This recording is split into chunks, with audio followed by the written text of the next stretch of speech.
Good morning, Vietnam. Another thing nature invented, a mad thing, a crazy thing, which is eating. To survive, like everybody has to eat something else or someone else, another beings. This is a crazy invention also resulting of the deployment of consciousness in the matter. It is a crazy invention among many. I said the aging process to show us the tick-tack of time, fucking each other, to multiply in the forms. You have to fuck each other, exchange fluids and some shit. Okay, so the list is big. Okay, but eating is a central piece. It is a central piece. By putting this matter into you, the aim is to make it yourself, to integrate it, So there is a whole complex alchemical effect just for this process to happen. There is many nerves in the zone of the body. They call it a brain and stuff. A lot of blah blah. The nerves transfers information, electricity, information. Okay, so and they go around the body transferring this electricity, energy in the nerves. We have a constant temperature and stuff. So it's more complicated than they say. It's a transmutating operation happening there. Information moving inside of you, subtle informations, getting into your field, into your body, and yes. It is something. There is a lot of electricity going there. You have this acidity in the stomach and stuff, and like I said, this light circulating in your body through the nerves. And the process starts in the mouth. In the mouth, when you break the forms with your teeth are crystals. That means they can receive information.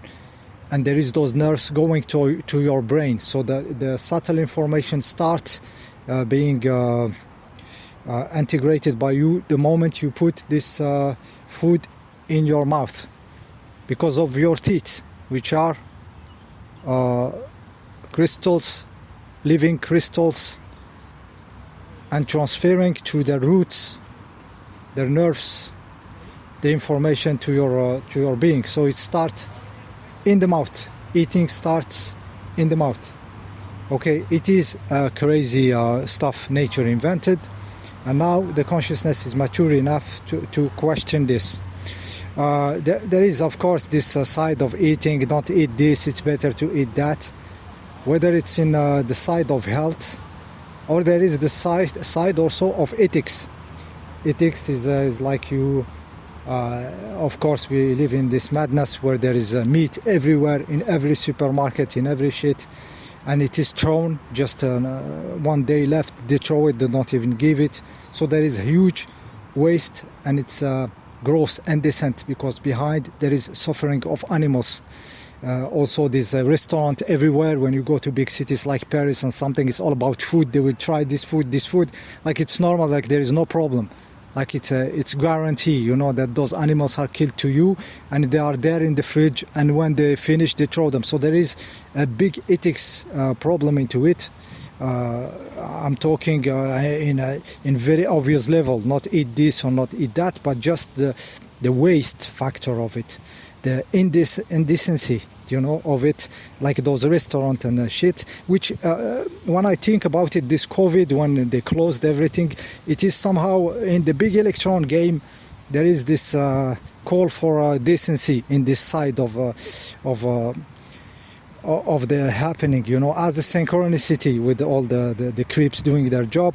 Also, this Wuhan city, it was known to have an animal market they have there in China, and there is another level of not respecting the animal in China. That means you need to buy, they will cut the stuff alive in front of you, a leg of a mammal or something, of a dog or something. This happens also. So this corona something in the big electron, there is also this calling for stopping this disgusting behavior. You know, I'm not talking about if I see a hunter hunting something and eating the shit, you know, like he's hunting for eating, I will not say anything, you know. But if I see a supermarket throwing all this shit behind and closing the garbage for nobody can access, you know, this is pure evil. Because they don't compute the suffering behind. There is only the thinking of marketing and everything. So it's overproduction, over suffering for this level of comfort. There is a crazy over suffering. Okay, that's said. But the point was back to the general picture about this eating process. Like I said, it's very, very complex. It's not like the science explains it to you. The good side that humanity reached the level of questioning this mad invention. So there was the culture of fasting is very everywhere, you know. And very recently we get like a kind of exponential. I mean, it is accelerating when it comes to pranic, like people not needing food anymore. Okay. Or in a very, very little quantity. Okay, so the species, there is a maturity going there. Like I said, don't judge the level of people. People are very down. Some of them work in predatory companies where they have to practically stab each other in the back to get a place in their company. So the food they eat is very related to this predatory environment. Okay, so let's not, play the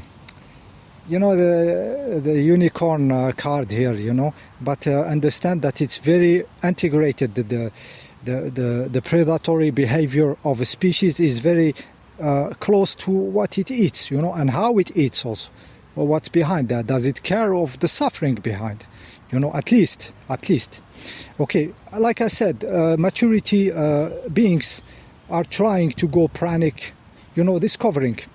They are discovering what's there, what's behind, what this consciousness once awakened offers me in my body. How can I be not dependent on this, not dependent on other forms of life? And they go there, and it's the best experiences are done in the point of view of consciousness. What does it offer me to deploy? To explore my consciousness, how far it can contact the body. When I practice this non-eating periods, you can have periods where you try it, depending on where you start from, and depending also what is pushing you to do this, you know. Like I said, the best is a spiritual one, is wanting to discover, to advance. But you can do it also from the point of view of health and stuff. But here I would talk from the point of view of the spiritual. Like there is this calling when you explore and you are a very powerful being. Like me, there is this door, it's calling. I did fast many times, and then I go lazy, you know, and then there is this synchronicity is calling. Okay, jump inside the matter like this again. Stop the food. Stop this stuff that is between you and a direct connection with the body. So I stop and I see what happened, and I am in this case right now for some time. Okay. This will offers the consciousness to discover deeper stuffs, discover what is the field when there is not this information sucked by your nerve around your guts. There is all these nerves, so it's full of information. It will be mixed with your thoughts, with your consciousness, with your dreams. It will be mixed. So the moment you stop eating, and there is some hours passing and everything, the next night, like you didn't eat 24 hours, then you sleep again not eating, the field of consciousness is totally different. The dreams are totally different. The space is different. The light around you is different. So totally this eating stuff is a key when it comes to the evolutionary stuff. Okay, I was thinking about this word. They say the body is sacred temple or something. No, it's not sacred. It's not a temple sacred. It needs to eat. It poos, you know. And I see poo, you know. I even say, what the fuck is this? You know, I have to eat. You have to poo, and other stuff like you have, you know, the fucking business there equipped with the body and all the shit. It's not sacred. It's animalistic. It is not sacred temple. It's a sacred blueprint, a sacred the direction. It is giving you the door to enter the matter. Once your consciousness is reaching a certain level, you start from this. You have the tool here in the matter, and it push you to the next step. And the next step you will base it on this body. So it's a blueprint. It's the direction. It's a sacred blueprint, sacred direction. Okay, it's better to see it like this. You know, not to keep it stuck in a certain state or something, because we are changing, we are adapting. We may change very suddenly, you know. Even this happening in the health of all the shit, there is the happening of evolution, there is the mixed with the poisoning. It's all in the same basket happening at the same time. And if consciousness conquers the matter, that's very important. If consciousness like me conquer the matter, the other non-human soulless entity which are in body form, we call them soulless. It might be a hive mind or a collective soul, like the animals, you know, just doing the interest of the collective soul of them, their religion, their country, their belief system, their, you know, their very narrow behavior, acting all the same, crazy and everything. Those are collective hive minds, or a collective soul, we can call it, like animals. It's possible, like a collective soul of a wasp nest, you know, they are all in collective behavior. So I said those are having body forms. Sometimes we say this guy is totally soulless, there is nothing there. It's a soulless entity, you know. I see some people like this. I saw them that's what triggered me actually. I said, oh, those have access to bodies, and me, I am in a body, and they are drunk, and you see them possessed in their eyes by their behavior. And me, I am all this power, all this stuff. I depend on nothing. I can stop nothing the moment I decide. Yet I am lazy. I am lazy because I didn't have the impulse to go there. And when I say I had these synchronicities and stuff, and it's the door. I have to stop eating again for some time, like I used to do it. From time to time, I have to stop eating to get deeper in the matter. And if we touch the matter, we conquer the matter, those soulless entity will get difficulty to be in bodies, because it's who can manifest. Okay, it's who is going to kick each other from the manifestation. So the more we conquer, the more those soulless entities have difficulty to incarnate. Okay. They do you know, the chemical attacks in the sky, and they do all the frequencies. They have their technique, but we have our more crazy technique, more direct, which is connect with the body. Okay, so it is also a collective action you are doing. You are doing it, everything will feel it. Okay, when you go into these periods of stop eating and everything. Okay, it's not only for you, but me, I don't give shit. Me, I'm an adventurer. I like the thrill of the adventure. So I need those triggers that tell me this is the adventure. Okay, big guy, Indiana Jones, go there, and I go. So I need the opening. I need the synchronicity, and I have it. And I'm now not eating for the sake of the experience, and see what's gonna happen. Okay, like this. Also, this food puts you into time. Like I said, the mad invention of time.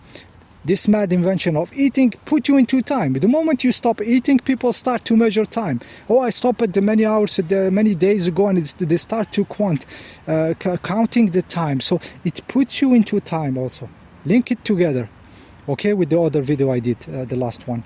They are linked together. So when you stop, it's your anchor into time. So sometimes I say, I don't give a shit how many hours, how many days, I don't give a shit. I am concentrated on what is opening in my consciousness, what I will see, you know, when I sleep, how I will feel, you know, what's happening inside of me, you know, this body, how it's the reaction. Interested in the facts, the vertical facts, not what's going to happen there.